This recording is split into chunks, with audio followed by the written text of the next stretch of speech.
Welcome one and all to another day here at the Damage Report, a Friday in fact, which means we have chores coming up, but we also have Brett coming on to the show. Brett, how is it going? It's kitten day, boys and girls. My wife, I don't know how she was able to sleep last night because today 2 huge things are happening. First, I'm getting my hair purple at 12:30.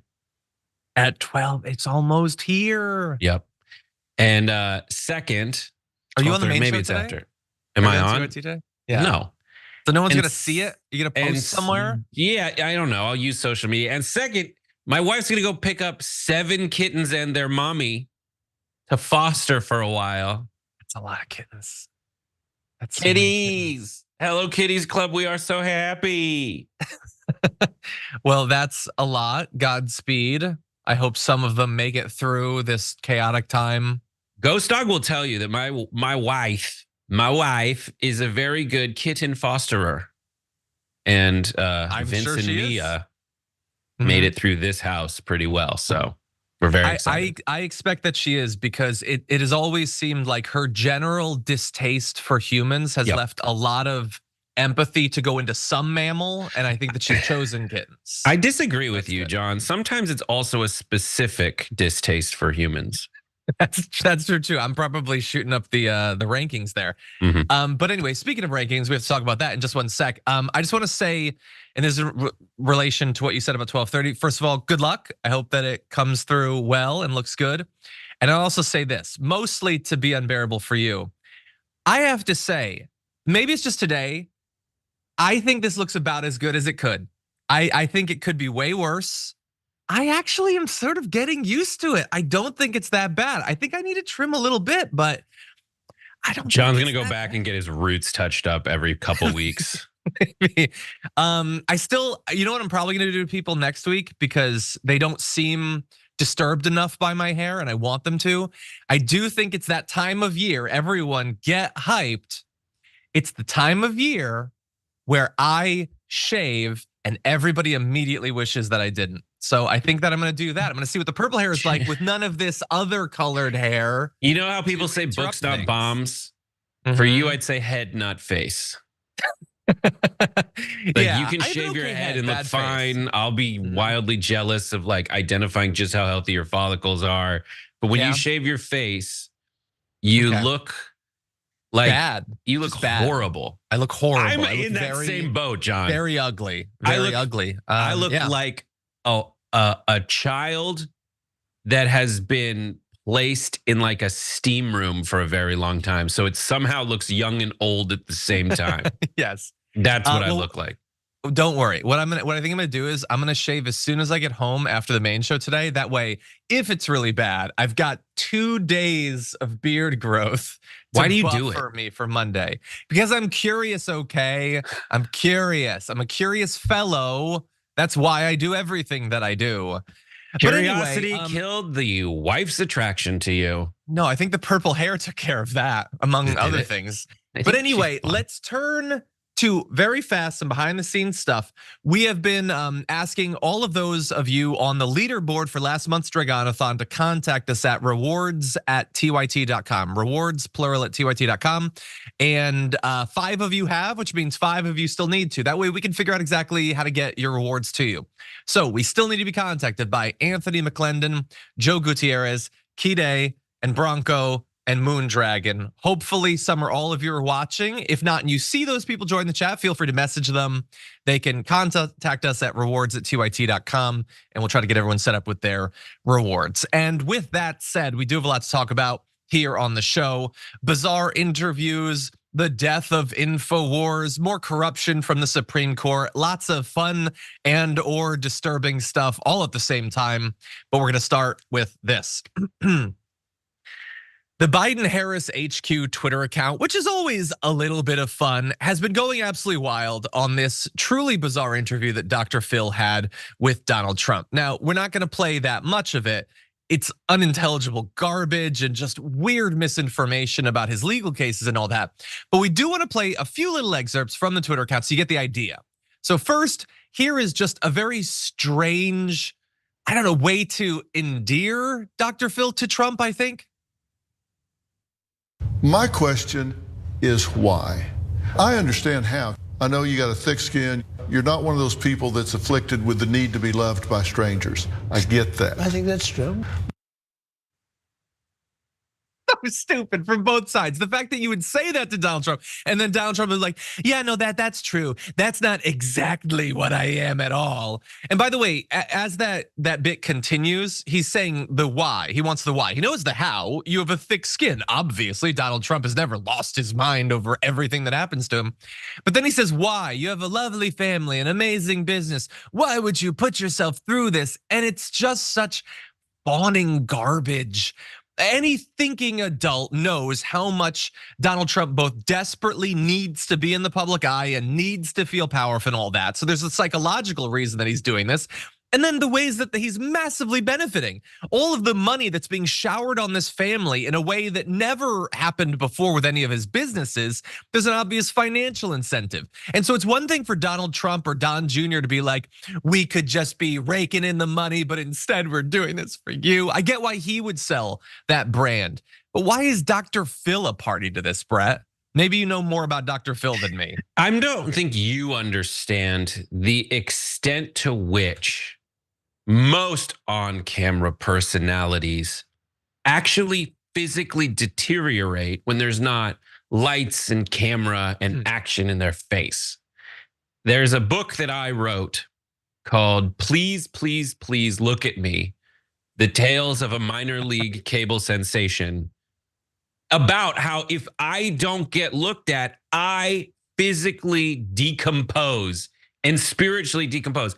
And that, I think, is the main motivator in having someone like Dr. Phil show up, because Dr. Phil, as we know, like if your name is Dr. Phil and you're basically HIPAA-ing everybody who comes on your show and you think that you can tangibly benefit their lives in like a 12-minute segment, you're probably not the doctoriest of doctors.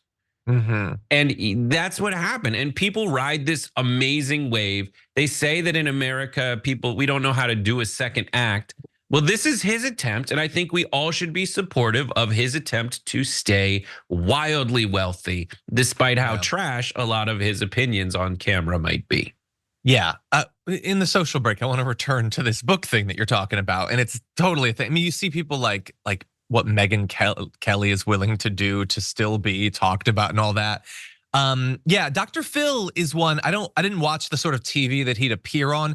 So he's one that I always have to remind myself, wait, is he one of the ones that's not actually a doctor and just calls himself Dr. Phil? I think he is actually sort of a doctor. When Marisa left, she went and worked for Dr. Phil. Yeah, well, maybe we can get some behind the scenes information, because that I think Hermela worked on Dr. Phil. Like a lot of the people on the original TYT cable show came from Dr. Phil. Well, maybe someday it'll be our turn. But anyway, yeah, it was fawning, and he lied about the testifying, and he lied about the evidence. He sort of implied, and we don't have time to get into all the video of it, but he said it's never a thing in cases where former accomplices of the person on trial testify, because you wouldn't be able to trust them because they're criminals. So like, you shouldn't trust Michael Cohen, not because Michael Cohen is uniquely a liar, but because he broke the law. You never have anyone testify that was an accomplice to a crime. What are you talking about? That's like all of the witnesses, basically.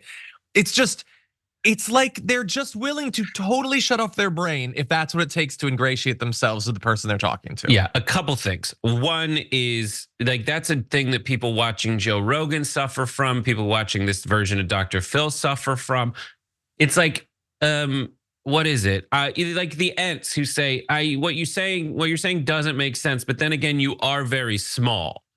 Like, it's this weird lack of logic. Like what you're saying, I won't even question, because you're on TV. You're interviewing the president. There seems to be a lot of financial support behind you. Money equals status. So I can't really question this. The fact that this guy would go on television, not realize he doesn't know what the witness protection program is, and that anyone could, be a rat and talk to the government and cooperate. Like, no, obviously, people are giving him a little too much extra credit. And then the other thing, when you talk about like Megyn Kelly obviously changing her stripes, Dr. Phil doing this weird turn, Like, we know that it's like, do people notice that they've utterly changed? Like, one, a lot of people just aren't paying that close attention. And two, if they are paying close attention, they're still getting something out of this change. That thing is they get to be outraged. They get to be angry. They get to feel superior to the person they're watching. They get to say, Megyn Kelly, you suck. And I'm going to watch the way in which you suck. And Megyn Kelly's like, money's still green to me. Yeah. And that's the weird symbiotic relationship between the hate watcher and the hateable watchee. Well, let's hate watch some more as we proceed. There's this strange thing that has now technically become a pattern that I've noticed and many people have noticed in Donald Trump's recent interviews, all of whom are the softest of softball interviews. He does not engage with anyone who will ask him a tough question or call him on his BS. That's not new. But what seems to be a little bit new is the lengths to which those who interview him go to edit his responses for some reason. We can only speculate because we don't have the raw material, but it sure seems like they're cutting something out that he would not necessarily that he wouldn't want you to hear, but that they think would be damaging for him to hear, or to have you hear. Here's an example of that from Dr. Phil. You'd be the first one to do it. I know you. You'd save what? Let's get rid of these. You know the money they save and the danger they save? And look at this map that. What? We didn't edit that, by the way. That was the show. That's what they put out. Jumping from one thing to another, it's barely coherent. And honestly, I don't even know why they went to all that much trouble, like to save whatever that thing he was saying was. He didn't really say anything, just cut the whole thing. If he like threw down a racial slur or mixed up some names, you know that these people, Fox News was the one that did it before. Fox News, you could see these articles that break down the bizarre edits, and we showed it on the show as well. And now Dr. Phil is doing it as well. What is he doing? Is he having bizarre pauses? Is he switching Nancy Pelosi for Nikki Haley? Because you don't normally do edits like this, not in the middle of a sentence. If you do, you usually will have some sort of swoosh or light to draw attention to it. That's sort of the ethical thing. Or it cuts out something that's not germane to the conversation. They're doing bizarre, like micro edits really fast, Brett. What do you make of this? Am I being conspiratorial? No. So the way that you're supposed to edit things in an interview is just take things out that don't materially affect it. So have you ever watched Stephen Colbert, The Tonight Show, any of that? Yes. Those are all edited. Stuff is taken out of every single one of those. You just don't notice it. Have you ever watched a 60 Minutes interview? All edited. Yeah, okay. Everybody does it. You know, the more you watch and the more behind the scenes you are, the more you have to do. Like, I've worked on tons of shows. It's the worst part. I freaking hate it. But where you have to take an interview that lasts longer than the time you have, and you have to edit it down for time. The thing that's weird about that is this is Dr. Phil's network, and it's the only thing anyone's ever heard of on Dr. Phil's network. Why would you not have the very long, all-inclusive thing? If you're editing things out like that with Donald Trump, if I were producing a segment where Donald Trump is the interviewee, I'd sit there with my editor and be like, I am so sorry. Just think of every single interview that Donald Trump does, every single press conference you've covered on this show, how long he talks and how he rambles, and you have to bring it back. So probably there's two options, I guess, for what happened. The nefarious, like Donald Trump stops in the middle of a sentence and starts going like, and now let's get back to races I hate. Or he said, we got an arsenal. By the way, Arsenal, very big Arsenal, beautiful Arsenal. A lot of people shooting people. I like to kill people. Anyways, there's a lot of stuff. Think about Bibi Netanyahu, good friend of mine, Gaza Strip, Azerbaijan. And then he comes back and rejoins the sentence he departed from a while ago. And the editor is supposed to go like straight. But that is a horrible editor. What you do is the reverse angle of Dr. Phil listening. Yes. Or a close up on the hands. You don't go close on Phil, wide shot on Phil, because you're going to see Trump go from this to this. Yeah. And there's more opportunities for it to jar the interviewer. And then there's a nice little thing I like to call Control T, where you just kind of fade it out for like a quarter of a second and fade it up for the next quarter of a second. And you can cover pretty much anything. Blend a little bit. Instead, it's like it's cutting. And when they do the thing like the quick and then back, it's like it's not Dr. Phil, it's like Philip DeFranco at that point. Like we know what you're doing. She's still from. Or that too. Oh my God, let's start that war a decade and a half later. But anyway, yeah, just super weird. I want to move on though to the damaging stuff, or I think the damaging to America stuff. Once they got past Dr. Phil sort of rewriting the history of all these legal troubles that Donald Trump had and all that, they eventually moved on to Donald Trump's favorite topic, and that would of course be revenge. Let me ask you this. Right now, headlines everywhere, of course, you don't respect, but there are headlines out there that say, when you win your second term, that you are going to make the people that have come after you pay. Retribution and revenge. Yeah. Well, revenge does take time, I will say that. It does. And sometimes revenge can be justified, Phil. I have to be honest. You know, sometimes it can. Okay, so it takes time and it's justified, and he's doing that like creepy grin of his as he thinks about hurting those who've seen him commit crimes and then tried him successfully for them. But anyway, that's become very much a pattern we've been talking about on the show. He had an interview with like a local reporter that asked him if the reporter was like, you didn't lock up anyone over your 3 or 4 years as president, even though again, he tried, you can do the Googling. Will you do it? And he said, I'll talk to you in about 3 years from now. So again, the takeaway for a Trump fan is supposed to be, he's saying maybe he'll start locking people up, but I don't want you to worry, because that may have been what Trump said during the interview. But of course, Dr. Phil was there, and Dr. Phil might have fixed Trump. Watch this. What do you sense is his inclination? Because just today, he said, for example, that he would indict the January 6th committee members, presumptively the members of Congress who were on that committee investigating what happened on January 6th. Are you more or less convinced after sitting down with him that he actually would follow through on those kinds of pledges? Well, I actually don't think he will. I think this is a situation that, it's a process. This is something that I think he's had in his mind, that there's only one way to go, and that's to get even. And I think I really made some headway with him that is not the way to go.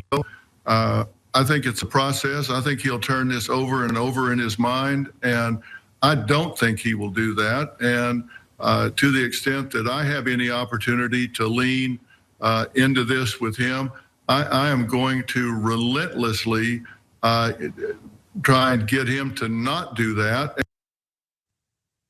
Okay, I want to speak in defense of Dr. Phil there, because many people watching that video with Dr. Phil saying, yeah, Donald Trump, who has been vindictive and cruel his entire life, talked to me for a few minutes in the same auditorium where he was storing the classified documents, many people noted, and I fixed him. We talked for 45 minutes and now he doesn't want revenge anymore, so democracy is saved thanks to Dr. Phil. If you believe that Dr. Phil actually believes that, then he would have to be the dumbest person in the world. But I don't think that literally anyone could be that dumb and still, put their coat on, not inside out. And so I have to speak in defense of Dr. Phil and say that is just career boosting, arrogant, brand building lies and nothing else. And he couldn't possibly be stupid enough to think the things that he's saying. Brett, what side of the line do you come down on? Well, usually when you get to the level of Dr. Phil, no one tells you you're a weird idiot. So he has been surrounded by a lot of people calling him a smart non-idiot. And so he believes that it's possible he believes this. One thing is for certain, however, Donald Trump has not thought about this interview since it happened, and he probably doesn't remember it. Like, I'd love to see the clip of, all right, so Dr. Phil says, I think he's really working it over in his mind and he's really conflicted. And then it cuts to Donald Trump and he's like, and then it gets wider and he's on the toilet, just like trying to get one out after like nonstop Big Mac binges. Like, ugh. That was great. Like that, there's no way on Dr. Phil's green earth that Donald Trump is going to change in any way. Anyone who's followed him means they know that like Donald Trump is only going to do what's in his best interests unless it's too much effort. And if it's too much effort, he'll just bloviate about it in a way that messages to people to keep them vaguely angry and irritable and in support of him. Yeah. Unless it tangibly affects his ability to maintain office, in which case he's going to inspire them to riot and keep him in office. Yeah. Yeah, it's this weird, it's so many things all at the same time of them, wanting to get his fans to like them and all that. But then also they're this whole time, like they talk about Biden being handled and managed by his team. The right-wing infrastructure is just trying to lift Trump into the air and move him to the White House. Like with Sean Hannity in the interviews being like, now you were just goofing about being a dictator, right? Say this is an opportunity to say that you're not gonna be a dictator. And the editing and the bizarre stuff they're saying about his legal troubles, they're all just desperately trying to save him from himself. But that does not mean that they're capable of nor interested in saving us from him. We're gonna take a short break. When we come back, lots more to talk about, including Alex Jones was right about something. We're gonna break it down after this. The frogs are gay. Ribbit, ribbit. Okay, everyone, let's see what's going on out there. First of all, a lot of gifting going on out there. And Bronco gifted 10 memberships. Thank you. And Bronco, contact rewards@tyt.com so we can get you hooked up with your rewards. Lady F&T, how's it going? 10 memberships. Thank you. John Fox gifted a membership. Thank you so much. And Joe Gutierrez gifted one as well. Joe, also send an email to rewards@tyt.com so we can start to talk. Let's see, Kide, member for 40 months, says such rewards, many NFT, yes. Well, you gotta contact us, Kide, rewards@tyt.com. And perhaps the NFT will still be up for grabs when we get to your slot. Let's see, Artemis, member for 4 months, says John, Brett, coffee and crochet, best morning ever. Oh, wow. I crocheted in first grade. I was like, this is amazing. You can just make a rag. I know. Yeah, my grandmother used to have me, she wanted me to learn to sew, but like she did clothing and I wasn't super interested in that, which I know surprises people because I'm so stylish. But she taught me how to sew my own stuffed animals, which like you make your own stuffed animal as a kid. That's so cool. I made a video about making stuffed animals. It's very wholesome. It's like totally safe for children. So just look up Brett Erlich stuffed animals on YouTube. Yeah, and watch that. It's all about making stuffed animals. Watch it at work. Don't watch it at work. I open it on a projector in a conference room if you want to learn how to sew. It is not wildly inappropriate. Okay, let's move from that to your other project. Wait, so did you really write that book? Oh, no. It was a gag that my buddy Mark wrote for a segment we did, but we got to mock up the books I've written are please look at me, a porpoise-driven life, where I'm just I'm writing porpoises because it was a purpose-driven life parody. Many other books. That was kind of our go-to joke. Okay, that's funny. I wonder if those are still floating around out there. But anyway, yeah, look, I think an analysis of people's desperate like hope to get a second phase, I think that could be Please look at me. It would be kind of mean, but that could be an interesting book. You should write it. Remember when we were gonna write our book Wrong All the Ways Science? I still have a full-on pitch packet for that, buddy. I know. Well, pitch it to an actual publisher and we can write it. It's a good idea, everyone. I don't want to say totally what it is because someone will take it, but I think it's a good idea. Anyway, okay, let's see what else is going on out there. First of all, Zan Adur posted on Twitch just TYT Dr. Phil pipeline, LOL. Yeah.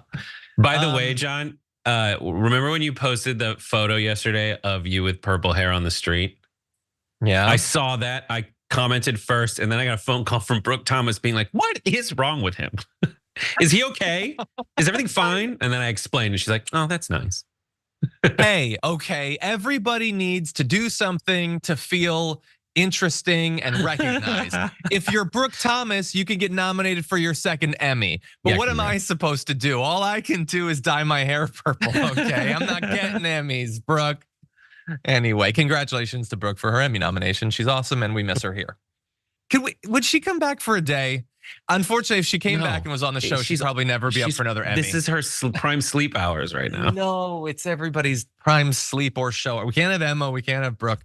We're doomed. Okay, Thomas, with us for 37 months on Twitch, says, hey, John and Brett, I have a small request. If you ever change the intro to the show, please leave Brett dancing in the poncho and sombrero.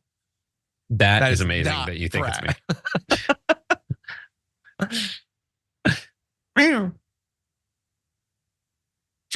Okay, during the social break, someone apparently was under the illusion that is Brett dancing in a sombrero in the intro. That is it's like an Argentinian political ad, I think, or somewhere in South America. I don't remember. But I think the time has come. The intro must be updated. Ashley, you are 90% of the responsible on this channel. So please remind me after the show and I'll do it. I'm only like 3 to 4% of the responsible. So you remind me and I'll get it done at some point. Self-burn and a needless mic burn. Oh no! Mike is the other 7%. Then I'm 3. No, Mike is very responsible. This was not about denigrating Mike. This is about recognizing her. This was about burning me, okay? Not Mike. He's a good person. That's how John accidentally burned so many people. He's just trying to fire himself, but he accidentally takes someone else down with him. I need to apologize to Mike now. Okay, but I don't have to apologize to Alex Jones, or do I? Watch this clip and we'll find out. They want me shut down in 11 days. They want me shut down. They don't want money. Say it again. They want me shut down. At the end of the day, we're going to beat these people. I'm not trying to be dramatic here, but it's been a hard fight. And these people hate our children.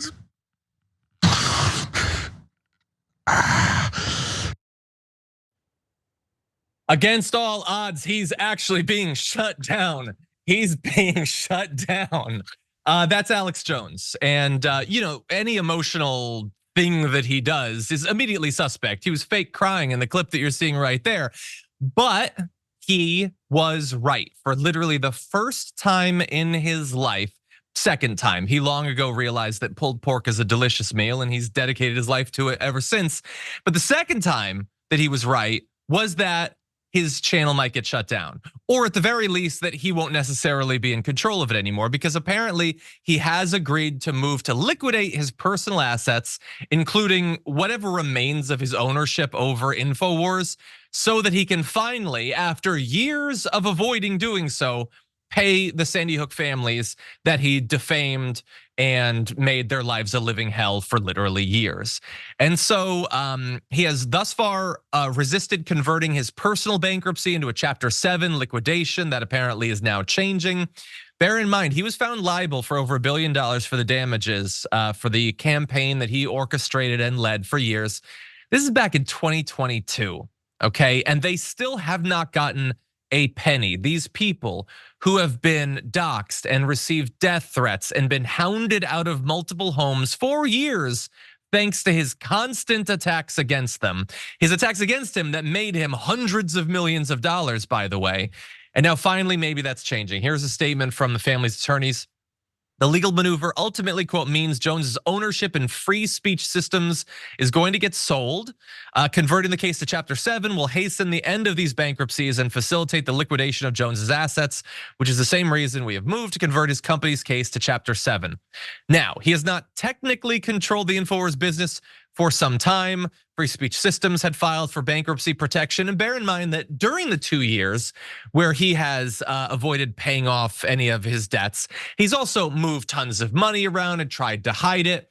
And so there is like a dark lining to this in that it's good news, but the idea that he is ever going to be impoverished, as he should, if the world was a moral place and karma existed, just doesn't make sense to me. He's squirreled away millions of dollars. He will be a millionaire for the rest of his life.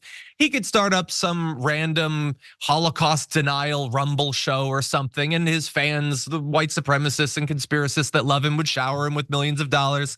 He'll go back to selling ground up gorilla bone paste to get your ding dong hard and those sorts of things. He'll make money for the rest of his life.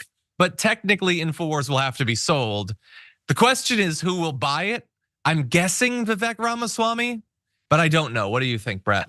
I think it's probably a good investment because he doesn't he knowing that every basic dollar that he earns off of it is going to go to, the people that he absolutely proved before he had no problem, making life difficult for.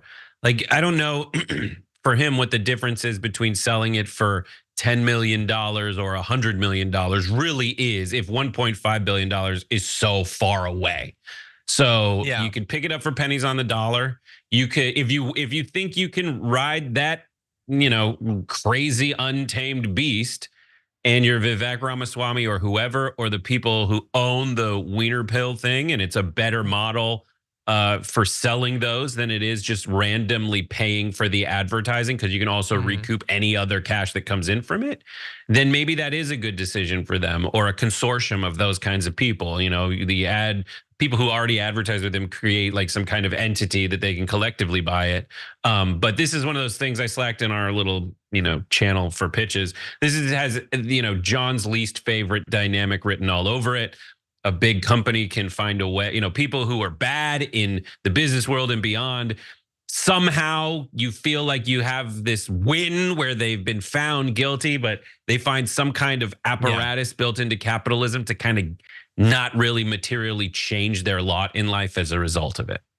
Yeah. Once you make a name for yourself having said terrible lies, you're going to be fine for the rest of your life. That is unfortunately the way that our culture is constituted, and it sucks, but he's probably going to be fine. And he's certainly been fine along the way. He made, in I think a 3-year period after September 2015, $165 million from selling the fake stuff that does nothing for either your brain or your dong, but he got nearly a couple $100 million for that. That's why he needed to keep the eyes on him. That's why he needed to work every day to say the craziest thing that draws people to his site, so he can sell them, nonsense that does absolutely nothing and costs probably nothing to produce. It's free money, and he made an absolute ton of it. But like, by the way, correlation is not causality, but correlation is still correlation. So you realize that the people who watch Alex Jones really need a lot of help to get their ding dongs to work. That's just what I'm reading from the market. Trouble. You're the guy who says ding dongs 2 seconds ago and then is like, no, Brett, no. No, here is the true message. If you need help with that, that's not the problem. The problem is getting a pill from Alex Jones that won't do anything to solve it. Go get actual medicine. Stop buying stuff off of Infowars. But I have 2 potential solutions for the problem of the sale of Infowars. First of all, Stephen Colbert. I've always loved his brain fight segments where he plays Tuck Buckman or whatever. He should buy it. And Stephen Colbert should do a show on Infowars. Or alternatively, Brett, let's go halvesies. Could we buy it? That'd be kind of fun, actually. I like doing the Alex Jones impersonation. Just looking at the valuation on a company like that will drive you nuts. Yeah, probably. Anyway, before we close out this segment, though, I do want to just let everyone know, we don't need to go to that next tweet, but if we start with Graphic 5, I want to let everyone know what you might soon be missing out on with the end of his ownership of Infowars. And by the way, they'll probably just hire him to be a host. Yeah. But anyway, here are recent things he's tweeted about. Breaking live, UN set to announce new bird flu pandemic, repeat of lockdowns, forced injections to stop Trump and pass pandemic treaty. So there's a human that died in Mexico from bird flu. That's the origin of all of this. And so, well, that's not exciting enough. So let's just pretend that a million other things are happening. Let's see, Friday Live, feds jailing political opponents as Biden soils himself on TV because Alex Jones, like many on the right, uncritically accepted an out of context video that lied about Joe Biden supposedly defecating or something. It wasn't true. It takes 3 seconds of actual research to find that out, but that's 3 seconds more than Alex Jones or his team has done their entire life. So he tweeted multiple times about it, actually. He did something on Poopgate again. It's not real, but yeah, keep making multiple segments about it. I'm sure he'll make millions of dollars off of lying to his followers about that. He also tweeted about depopulation scientists have discovered how to carry out the extermination of humanity and have the people they are killing never know what hit them. Why exactly these scientists would want to kill every human on Earth when that's what they are, I don't know, but that's the sort of thing that's exciting and it gets people to tune in. Oh my God, they're gonna kill everybody. They're gonna kill billions of people. Why? I don't know. And then also there was some lies about 9/11. That's what makes you hundreds of millions of dollars. You do accurate, nuanced, theoretically helpful coverage of the news. You get nothing, you lose. But you just lied a bunch of stuff. You just deceive your audience for years, and you too can afford hundreds of millions of dollars of jets and houses and cars and all that stuff. But anyway, why don't we move on to something worse? We're going to talk about other millions of dollars, but going to people who have still maintained something like a facade of respectability. Much has been made over the past year, especially thanks to the great work of ProPublica, about the luxurious lifestyle and the trips and the high dollar gifts that Supreme Court Justice Clarence Thomas has gotten from his billionaire friends. But we also know that there's a lot of corruption on the court. And so the question remains, is he really that different from the others? They've gotten gifts and they've gotten trips and things like that. No, it turns out that when you actually total it all up, there's no comparison to be made here. Here is a chart of the gifts between 2004 and 2024 that all the Supreme Court justices that served over that time received. And you almost cannot even see on the chart anyone else. And that's people like Scalia and Alito. These are bad, corrupt ideologues, and they barely measure up. Whereas Clarence Thomas pulling in $4.75 million is the total amount of the gifts. He got well over 4 million of those. So add all of the rest up, and it's a small fraction of what Clarence Thomas got. And you can see the breakdown of those values here, the number of gifts. So there are some people like Ginsburg got dozens of gifts, but they weren't worth all that much. Certainly not in comparison to Clarence Thomas. And it's just tons of money, 193. This is meals and lodging and flights. And then there are additional gifts that we don't know the value of, but they're estimated to be over 1.8 million additional dollars. And so like you take someone like Stephen Breyer, he got $15,000 worth of gifts over all of that time. And again, I say this not because like, oh my God, this is amazing and revelatory and now something will happen. It's already fairly clear that nothing will, but just a reminder of this is the sort of corruption that the rest of the Supreme Court is tolerating, that the Chief Justice has barely had anything to say about. They've set up some voluntary ethical guidelines that they can violate and nothing will happen. The Republicans, despite supposedly being questioning of the elites, don't want any reforms to be made, and they won't be taken off the court. And that's the way it works. It's openly, brazenly corrupt. And now that they know they can get away with it, even when there's a scandal, I imagine it's going to get worse from here on out. But Brett, what do you think? John, I'm not sure I agree with you on your detective work there. Have you ever heard of a little thing we in the business call Christmas? You only get gifts if you're a good little boy or girl that year. And the same goes for the Supreme Court. If you are a good, well-behaving, worthy justice, then you get gifts. Everyone else, by Santa's logic, and I leave it to you to disagree with Santa Claus, John. According to Santa logic, he is the goodest justice out there. He is behaving well. Everyone else, all those lump of coal idiots, like even Souter Kavanaugh, Amy Coney Barrett, evil. Obviously, Kagan's not going to get any because of Judaism, but Gorsuch, Jackson, Rehnquist, Breyer, all these good Christians? No. Evil Christians. The only good people are the ones whose gift totals are visible. It's also in line with influencer culture because I can see how wealthy they are. Clarence Thomas, number one. It's judicial prosperity gospel. Christian judicial. Christian judicial, yeah. Like the right-wing populism is, there's a lot of lies in American politics. There's a lot of them.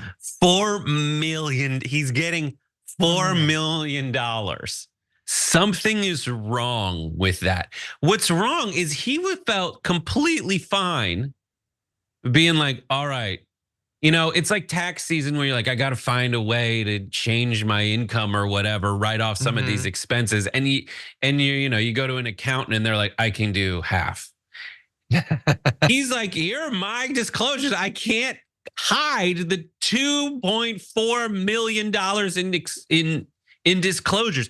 He hid or didn't disclose multiple times, hundreds of times more than other people got disclosed over their entire careers. This guy was able to hide for a while. It's amazing. Yeah, I will say, at least to his credit, I have been critical of late about some of the wealthiest people in society that have demonstrated in the way they act and the way they spend their time that apparently their money gives them no pleasure whatsoever. Elon Musk, Donald Trump, they don't seem to really particularly enjoy being rich or even exceptionally wealthy.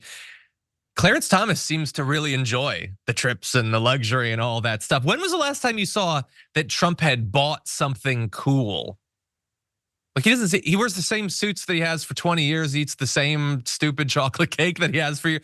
Clarence Thomas is living it up. So credit to him for that and literally nothing else. Anyway, with that said, I think we should take our second break of the hour. More after this. He bought a tostada once. That was cool. Tostada. Speaking of impressive food, did you see that Taco Bell has come out with their Cheez-It Crunchwrap Supreme? It has just a massive. Oh, I have seen that. I just want the massive Cheez-It. I don't need the Crunchwrap Supreme. Crunchwrap Supremes are wildly disappointing. I've had them before. The Mexican pizza is literally the apotheosis of Mexican cuisine. Okay. So we should have a thing in the show. We should have had it for the last 2 years where an alarm goes off when the thing that's going to trigger Brett and I fighting on this episode is Crunchwrap Supremes are disappointing. Listen, you're from Connecticut. You live in a vat. You're like, there's a vat of non-good Mexican food there.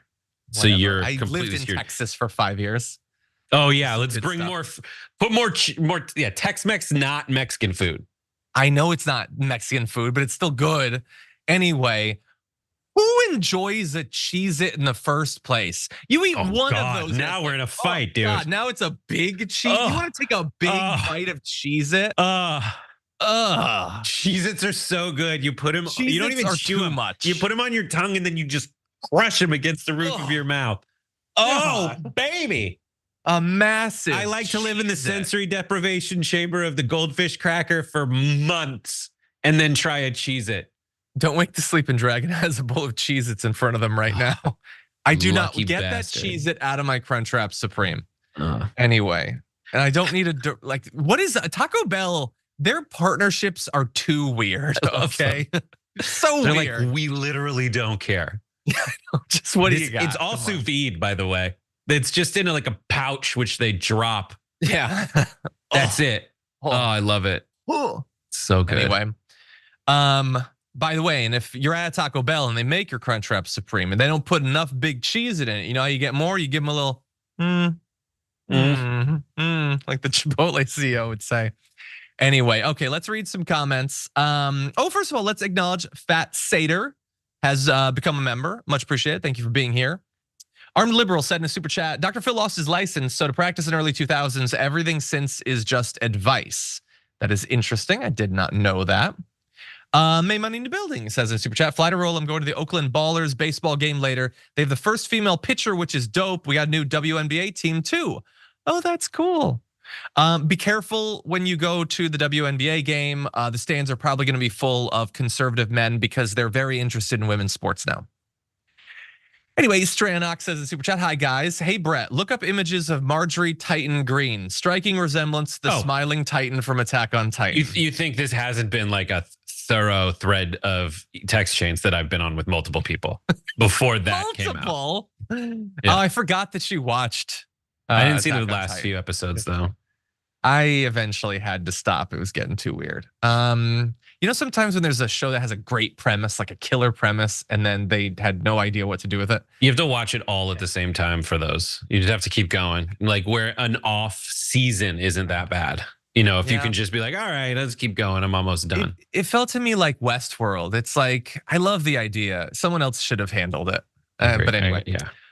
Okay, let's see. Lucifer the Wolf, member for 5 months, says, sorry for not being super active on TYT lately. I've been focusing on my mental health and writing dialogue for the Halo comics I'm working on. Not acceptable. Screw your mental health. You pay attention to us. Wow. Please look at us, a memoir. I'm Thank you. kidding. That sounds awesome. And I hope that they turn out well. It's Quiffer. No way I'm reading that. Thank you for the super chat, dear God. But anyway, okay, more news.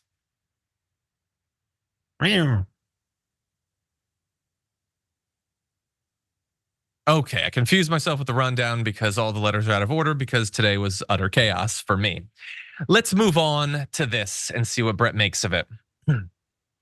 Yesterday, we covered the initial batch of polls coming out following Donald Trump's conviction on 34 counts, trying to figure out what's going on with the polling, who's actually benefiting from this. And yesterday, the news looked pretty good for Joe Biden, where he had decreased Trump's lead in the national polling by 2 points. But of course, the national polling is not the most important thing. Elections are won in the Electoral College. And so in a second, we're gonna jump to what that new polls have to say about that. It's not great news. A little bit of a spoiler alert. Now, we do have a little bit of good news in one poll. Stick around for that. But first, a series of new polls show that Trump is still, in fact, leading in swing states, even after all of this. So Trump leads Biden by 5 points in Nevada in a hypothetical matchup. This is registered voters, not likely voters. Bear that in mind. Trump also topped Biden among registered voters in Arizona. That's by 5 points as well. He's at, let's see, so far, 65% of those in Nevada and 63% of those in Arizona said the verdict didn't matter to them. Okay, well, let's head east. Virginia. Okay, let's see. Biden and Trump are tied, both at 48%. Now, Democratic presidential candidates have won Virginia since 2008, so that's not even amazing, but at least he's not trailing. And in Michigan, Trump has a 0.6% lead over Joe Biden, which is something, I suppose. Now, in this Emerson poll nationally, they have Donald Trump up by 6 points, which just seems absurd now. But yeah, like I said, we have some positive news to come. But I don't. Are you surprised by this, Brett? Like, it's hard to know how much to expect. There's no subject in America, certainly not in American politics, that people have more information on than how terrible Donald Trump is. So it feels like at this point, if anything was gonna hit, it probably would have. That said, some of the polls show that a few percentage points of people care about this. What do you think is going on? Well, nothing makes you long for the passionate love of an ex more than a current boyfriend or girlfriend who just isn't really making you feel loved or put a lot of spice in that relationship. That's what it is. Yeah. Typically what happens is with people like Joe Biden, with the incumbent, you really need to feel the love. If it's a certain kind of incumbent, then you don't want to switch horses. If there's certain kinds of things happening out there, you don't want to switch horses. But like, there's a lot of ways more than ever that you're able to specifically target people and amplify specific bits of the narrative. And so with the Israel situation, the weird way that you don't really feel like these awesome job numbers are directly benefiting you in any particular way, this feeling of like, I just feel bad. That's gonna work against you. And in terms of like Trump's a known entity. This is just reinforcing what people already know and feel about him. And the question is, like, around the margins, who can you get to come out a little more and to go away a little more? And not a lot of people haven't really engaged each other very much. So this will all change. But for now, like, it's not like this was oh my God, I just found out that this guy who told us he would never sleep with a porn star and cover it up has slept with a porn star and covered it up. It's like, no, that vaguely fits with this guy. Yeah. And again, they like, he does all of the crimes in public. So you've had a lot of time to care about it if you were gonna care about it. Maybe when the sentencing happens, maybe in the unlikely event that there's prison. But that said, there's so many big things still to happen. You have the RNC and the DNC and the pick of the VP, and we'll continue to see what's happening with the economy. There's a lot going on. This is just one extra thing sort of thrown into the mix. I will end with the small amount of good news, I guess, in that Emerson poll where Trump was leading. Bear in mind, they asked people, Which of the following sentences should Trump receive for his criminal conviction? Prison time led with 40%. A fine was at 25%, probation at 15%, unsure at 20%. And of course, he could receive multiple of those. But most people, or at least the plurality, think he should go to prison for what he did. It's just that the population that thinks he should go to prison for what he did still thinks he should go to the White House. Everyone, hold on to your butts until November 5th. It's gonna be a wild ride. Okay, with that said, let's move to one final story to close out the hour. Okay. Marjorie Greene is not at all happy, probably in general, but today we're gonna focus on the fact that she's angry about Steve Bannon having been ordered to show up to prison on July 1st. Now, he's expected to appeal that verdict, and we're gonna get to that and see how likely that is to change the outcome. But here is what Greene had to say about Steve Bannon going to prison as a result of willfully defying a congressional subpoena. She said, Steve Bannon is being sent to prison July 1st for a bogus contempt of Congress charge from Nancy Pelosi's fake January 6th committee that was set up against House rules. Again, just throwing adjectives on everything that you don't like doesn't make it more true, Marjorie. I'm glad that you were able to look up and learn words like fake and bogus, but that's not actually an argument when you throw them in places they're not supposed to be. She says, I have been begging, pleading, and practically yelling at my Republican House colleagues, I buy that last part, to do something to stop the weaponized government. I swear, Democrats would gun down patriotic Americans in the streets and Republicans would just write a strongly worded letter condemning it. It makes me sick. And then blah, blah, blah, blah, blah, something about powdered wigs. Okay, so look, she's not happy about Steve Bannon. Look, Steve Bannon was told that he had to show up. He knew the potential legal consequences.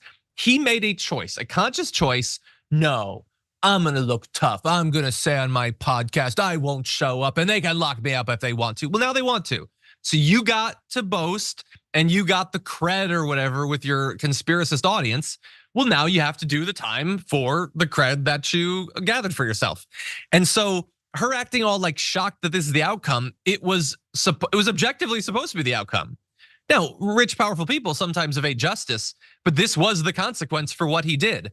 I'm more interested, Brett, and I'm curious what you think about her bizarre attempt to pitch Democrats who they say don't like guns enough as the ones that want to gun down patriotic America. Like, I don't even know, it's disconnected anything. Look at the people who are actually taking guns to protest and killing people. You have Kyle Rittenhouse, you have the guy in Texas. There is a pattern to this. And it's also weird that it's like she's trying to take the thing that is being thrown in Trump's face that he said about shooting people on Fifth Avenue and there being no consequences. And she loves that about him. And now she's trying to apply it to the Democrats. Right. What do you make of this? And yeah, I mean, in my previous experience with Marjorie Taylor Greene, if anyone says that they have a gun and like it or are going to use it, she likes that person. Yes. That's it. It's weird. And it's like, oh my God, don't give me this stuff. Like Democrats have turned our federal government into everything our founding fathers warned us about. It's like, dude, the founding fathers wrote a lot of stuff in the Constitution about the peaceful transfer of power, and Donald Trump does not respect any of it. Do you think that Marjorie Taylor Greene and Donald Trump have even any working understanding of the Constitution? She's been called out. Go to TYT Investigate. You'll see video after video where it's very obvious that she doesn't know how America works at all. Yes. And she's going to pretend to be the absolute authority on it. There's no way. And it doesn't pass the smell test. And when these guys go like, oh my God, Brad, don't throw me in the briar patch of prison. It's like, no, you absolutely 100% want to go there. Mm-hmm. That's why you didn't show up. You don't have confidence in your ability to sit before a committee and actually win that argument. And so you hid. And now you go to prison because you think that prison is something you have a better shot of appealing to your viewers with than sitting before Nancy Pelosi because you're a scaredy. Yeah, 100%. Let's move to we'll get to Bannon. But as we said, he isn't necessarily gonna go to prison. He probably will, but he can appeal. That is his right. And we do still have a system where he can exercise that right. That said, I wanna move to CNN's legal analyst to see how likely it is that appeal can change the outcome. And Ellie, Steve Bannon is threatening to essentially try to go to the Supreme Court here with this to try to either get the D.C. Court of Appeals to the district court to weigh on this or go to the Supreme Court. The Supreme Court did not get involved when Peter Navarro asked for that help. What do you expect them to do here? They're not going to touch this, and Steve Bannon will be in prison, I believe, as of July 1st. He's just about out of options here. Now, the reason he's been out, he got sentenced to 4 months. He was given what's called bail pending appeal. And by the way, stash that term away because Donald Trump will be asking for bail pending appeal after he's sentenced in July. And that means what it sounds like. You get to stay out of prison until your appeal's over. But to get that, you have to show that you have a substantial likelihood, potentially, of winning your appeal. Well, Bannon's lost his appeal now, so he's down to the Hail Marys. He can ask the entire D.C. Circuit to rehear the case. They almost never do that. I don't think they're going to do it here. He can go to the Supreme Court. I don't think they're taking it, and then he's got to surrender. So that was interesting, not just for the read about the likelihood that the appeal will work, but also because he seemed to be indicating that he thinks that Trump will get jail time there. If he thinks that it's likely that Trump will have to ask for bail pending appeal, I mean, maybe so that he doesn't have to pay a larger fine or something like that for the time being, but that would seem to only be relevant when it comes to maybe parole, I guess. He theoretically has to travel around the entire country and all that, but certainly for the jail time. So, Brett, what do you make of that? How do you think it's probation? Yeah, I'm not sure, but I think that Steve Bannon had every opportunity to like do the thing you're supposed to do, and he did. And I just don't, in any way, shape, or form, believe that like Steve Bannon could have, in his own estimation, performed well in a congressional hearing, and so he kind of hid. He had every opportunity to come up with a better strategy than what Peter Navarro did, and he just didn't do it. And he doesn't have a case, and they don't have anything that they can share. So they think their best job or their best opportunity is to essentially like play the victim, flop and take a charge and pretend that they're being triumphant in some way, when really all they're doing is telling us that like, I cannot win. Yeah. I'm a loser, so feel bad for me. That's their whole argument. Yeah, or everything that I do, all of the openly illegal stuff that I do, the Democrats will probably back down and do nothing. But if they actually have a backbone and do something, then I get to spin that as that we're the victims of a dictatorship that we are in the process of trying to set up. And it's so obvious, it's so see-through. The only way that it can work is that their audience both likes it. They don't care that it's a lie. They don't care that it's hypocrisy. They don't support Steve Bannon because they think he didn't actually break the law. They want him to break the law. They want Trump to break the law. They don't respect the law. They don't respect the system. They want him to break it. They don't actually think he's innocent of all of this stuff. They like that he's brazen and commits crimes. And so it puts the Democrats in a really tough spot, unfortunately. Not that the Republican elites and politicians and media figures are like that, but that the base is okay with all of this, that they've been so cowed, so brainwashed, beaten into submission by right-wing media over the last few decades that they think all of this is great and they want more of it. Unfortunately, that's all the time we have for the first hour show. Everyone, tune into the aftermath on the other side of this coming break. We're going to be throwing away our garbage people of the week, as well as talking about a couple of other interesting stories. We'll see you with that after this.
Welcome back to the Aftermath, one and all. I am John Iadarola. He is Brett Erlich. Brett, thank you for being here. Brett, you are just an hour and a half away from purple hair.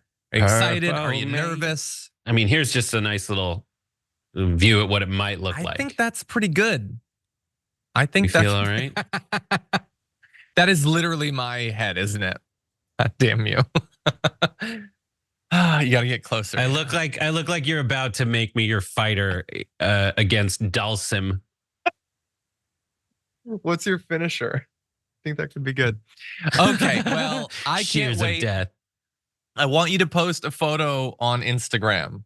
Unless you're planning on waiting until Happy F Hour next week to reveal it or something. I think I could have just gotten away with changing the lights in here to purple, so it would just probably could have. We'd never know, honestly. I don't know. I'm thinking it's not bad. It's not bad. Kind of works. Anyway, okay. With that said, let's go to some of your comments. First of all, Dizio had said no coverage on Hunter Biden's gun case. So we did talk a little bit about it yesterday, but mostly about the ways that pundits are trying to get something political out of it. In terms of the actual content of the case, I legitimately don't care. He's not a public figure.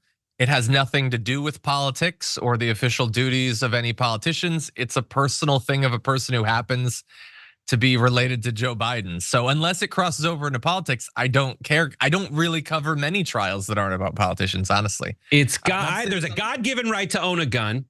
There's a George Washington-given right to own a gun. Anyone who is against Hunter Biden having a gun hates God and the Constitution. Or both. Yeah, both. Anyway, Moving Death, thank you for being a member. Much appreciated. Morgan. Pants gun. Pants? What? I saw his pants gun in some photos. Gary Cooper, member. I don't think you've ever gotten a Blue Apron gift card, but you just did, because I appreciated this comment. Knight Rider was a good concept, very badly done. The talking car should have been a wisecracking insult comic who kept getting high on brake fluid and misbehaving. Well, if that is you guys objectively a better idea. If you guys want to watch, if you want to, oh, sorry, you go. Blue Apron gift card to you, Gary Cooper. Send an email to rewards@tyt.com. If you want to see the most popular pilot that never saw the light of day and does involve a Knight Rider type machine that does crack wise, then see Heat Vision and Jack. You can look it up right now on YouTube. Ben Stiller, after getting his show canceled, then winning an Emmy, got an apologetic pilot from Fox with Dan Harmon, who is the creator of Rick and Morty, and Rob Schrab, his partner forever. And they made Heat Vision and Jack, which was made before you knew who Owen Wilson and Jack Black were. But Jack Black plays a astronaut who gets shot with an experiment, or who goes too close to the sun. And now every time he goes in the sun, he becomes wildly smart. He knows everything. Look for the GIF. And then Heat Vision is his moron friend who gets shot with an experimental ray and turns into a motorcycle. That sounds pretty good, honestly. It's amazing. They should make a movie of it now. They can afford to. Anyway, okay, with that, we got to do our garbage people and then our other two stories. And if there's enough time, if there's a minute at the end, I'm going to ask you if the person I almost made my garbage person would have resulted in us having a big argument. Okay, but first, are we ready to do this? Fire away. Okay. You may fire when ready. It's the end of the weekend, so it's time to take out the trash.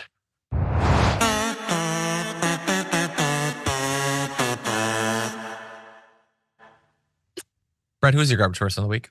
My garbage person of the week is Erica Anderson at the Federalist, who had the gall to attack Dolly Parton and call her evil. Take a look at this. There's nothing loving about Dolly Parton's false gospel. Of all the people to attack, the right is attacking Dolly frickin' Parton for saying horrible stuff. I mean, let's look at the evil false prophecy of Dolly Parton. I think everybody should be treated with respect. I don't judge people. I try not to get too caught up in all the controversy of things. I hope that everybody gets a chance to be who and what they are.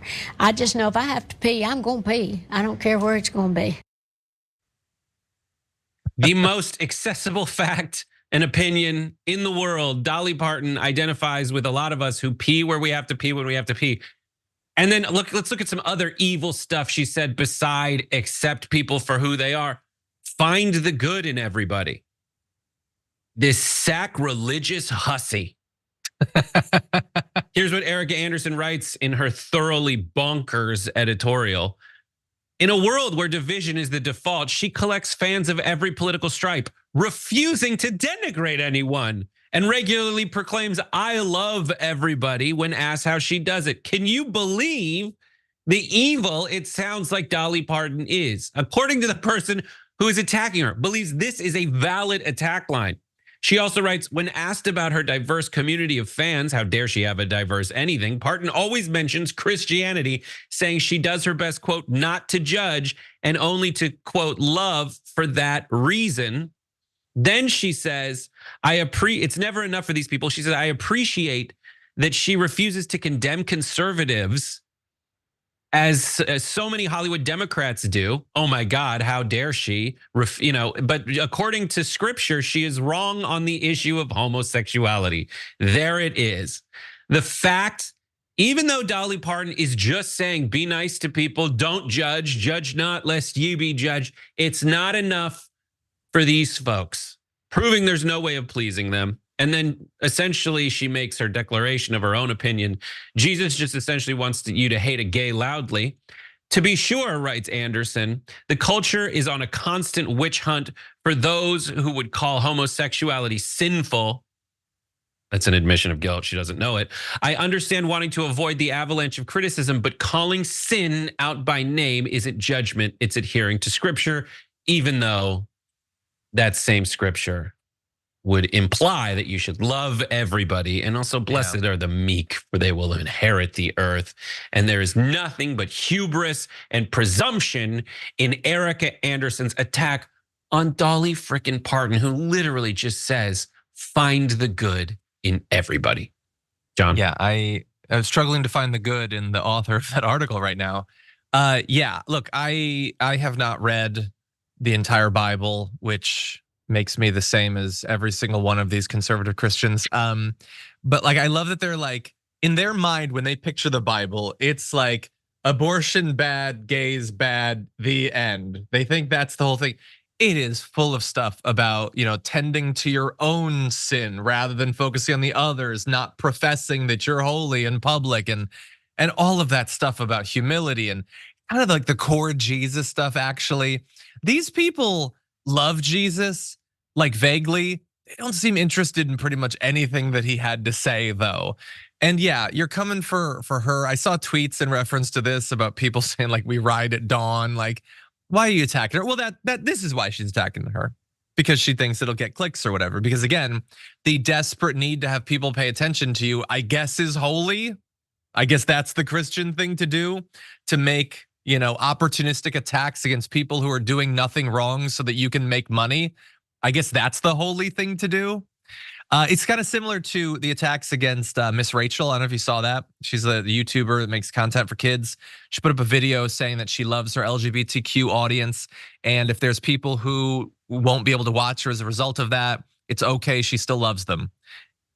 And the right lost their mind, because what she had said was, from their perspective, politically incorrect. Hearing it triggered them, and now they need to cancel her because the internet has to be a safe space, to put it in terms that the right would understand. Yet the left, yeah, exactly. Yet the left is the cancel culture group of 100%. Yeah. Really fast so a lot of people, they see an attack against Dolly Parton and they immediately spring into action. Do you have a celebrity like that you would defend in the same way?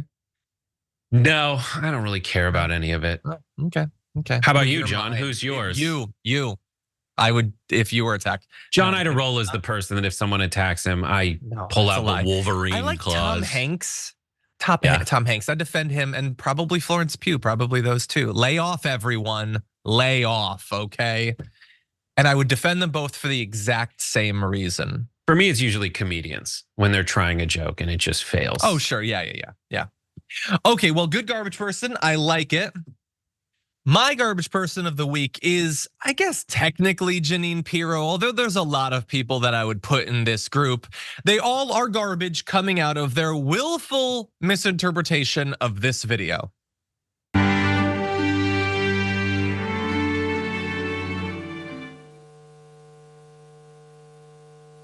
Distinguished guests, please welcome the Honorable Lloyd J. Okay, so that is a video that has been making the rounds on Twitter. It's Biden visiting a D-Day memorial, and they cut the video off so that someone watching it, I guess, could think that he's either trying to sit down in a place where there's no chair, or that's not exciting enough. So a lot of the liars said, oh, that's evidence that he's defecating. I don't know how you could see even that selectively edited clip and come away with either of those interpretations. And we'll show you the full clip in a second, but all of them did. Every single one of them is utterly convinced that one of those two things is what you just saw in that clip. Jeanine Pirro says, this is the man representing us. This is how we're being perceived as our nation, our commander and chief, trying to sit in an imaginary chair on stage in front of the entire world. Lights on, but Biden's not home. Embarrassing is an understatement. There is no chair. Except that there is a chair. There is no chair. There is a chair. He sat in it. Did you look to see? This is the full video. Take a look.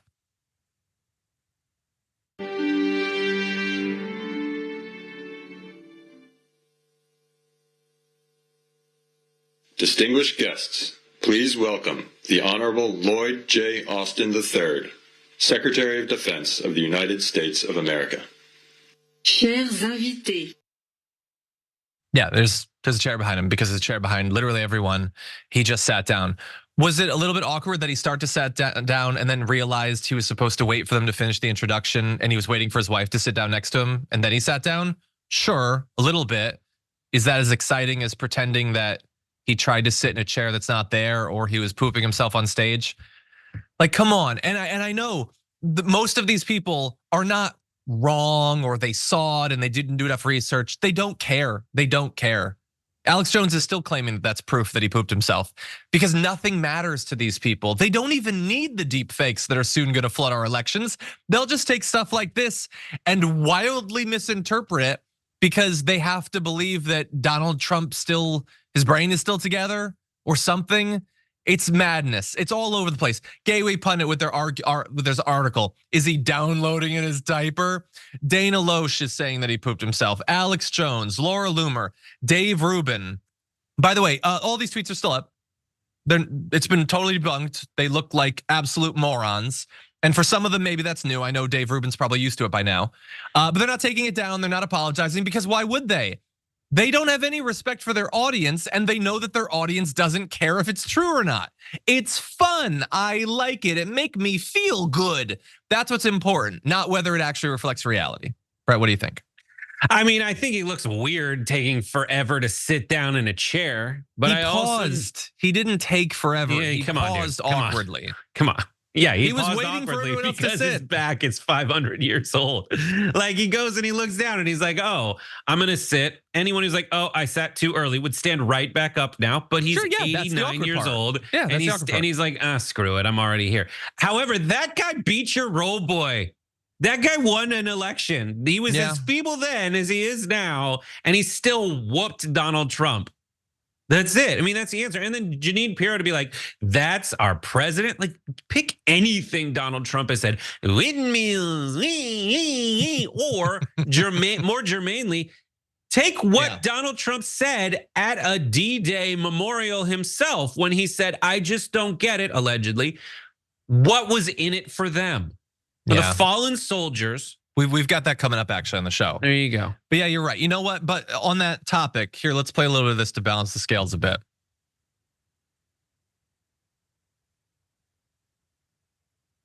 Oh, look at him go. I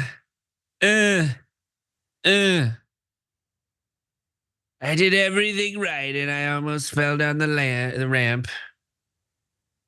And I'm gonna be fair, that looks perfectly normal and super, super hot. But anyway, that's just my the way garbage Trump person, stands. Like he's like doing that thing Michael Jackson did in Smooth Criminal. Like also, the lean. like, people have done photoshops to show that he often stands like the human half of a centaur. Like he's trying to make himself seem bigger. Anyway, but whatever. Again, like that is not evidence that he was pooping himself. That's not, it's just they're old men, they walk slow.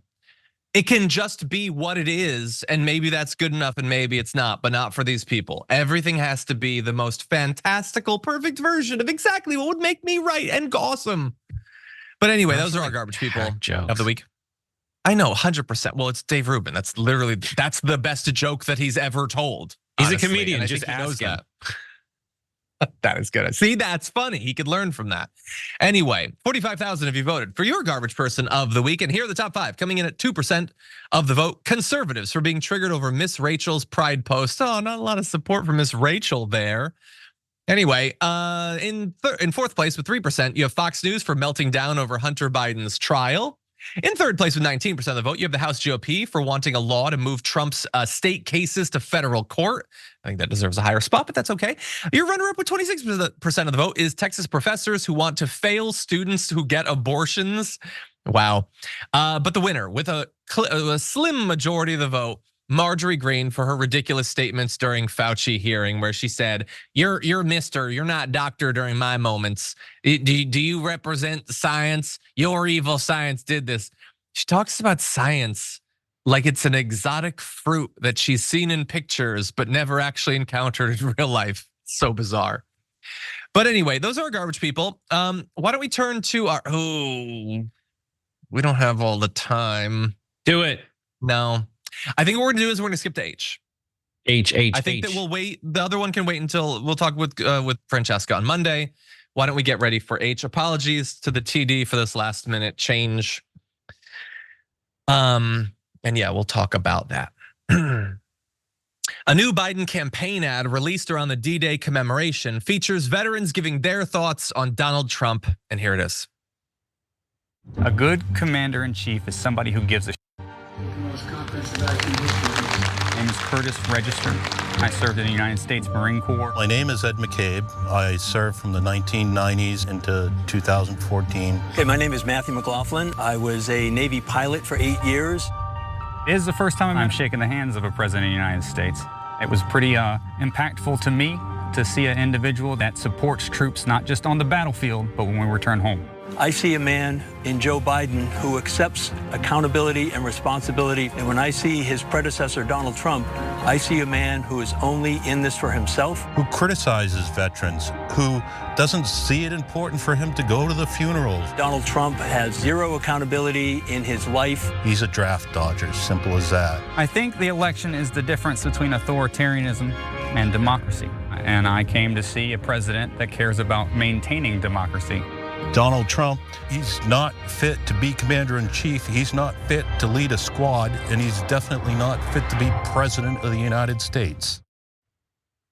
So I think that's a very typical sort of Biden ad, that it draws a contrast. It's not over the top with dramatic lighting and music, and it's not bombastic. It's sort of just, I think, a fair assessment of who Donald Trump is when it comes to that. And that's why I'm curious whether Brett thinks that it'll succeed. I want to throw out a few other facts, though. You had referenced one of these earlier in the show. So Trump avoided the draft during the Vietnam War. He had 4 deferments for college and 1 for bone spurs that affected him in the run-up to the draft, but have never affected him ever again in his life ever since then. He said to Howard Stern that avoiding sexually transmitted infections was his personal Vietnam. He has repeatedly denigrated veterans, including Senator John McCain. He said, "I like people who weren't captured," which is totally how politicians are supposed to talk about POWs. He has reportedly referred to Americans killed in World War I as losers and suckers, and didn't want wounded veterans around him at an event because it, quote, "doesn't look good for me." By the way, the losers and suckers line was confirmed by his own former chief of staff, John Kelly. I'll also remind people, not a lot of people remember this one.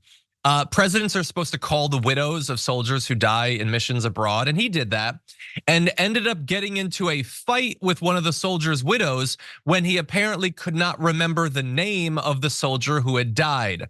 Rather than apologizing, he took to Twitter to claim that he, quote, "spoke his name from beginning without hesitation." So that definitely made the widow feel better about Trump having sent her husband to die and then immediately be forgotten by a guy who doesn't care at all about any of these people. Brett, what do you think? Is this the sort of ad that you think is gonna break through? And that's not his only run-in. Those aren't his only run-ins with Gold Star families, where his own like self-love blinds him from anyone's understanding of someone else's love of country. This is the stuff, I think this is a great ad.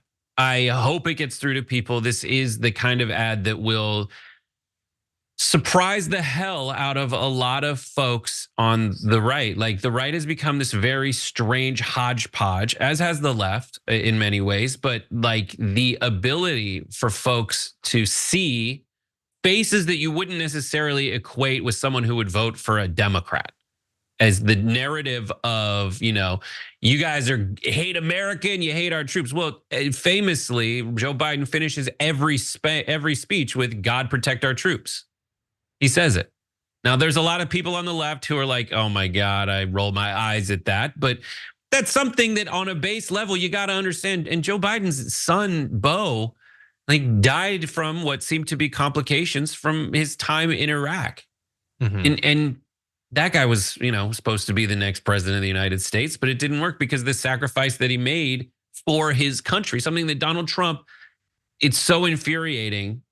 Donald Trump is just so good at giving people who are upset stuff to complain about that they end up complaining about stuff that's utterly contrary to what they themselves, if you didn't have Donald Trump around, would profess. Yeah.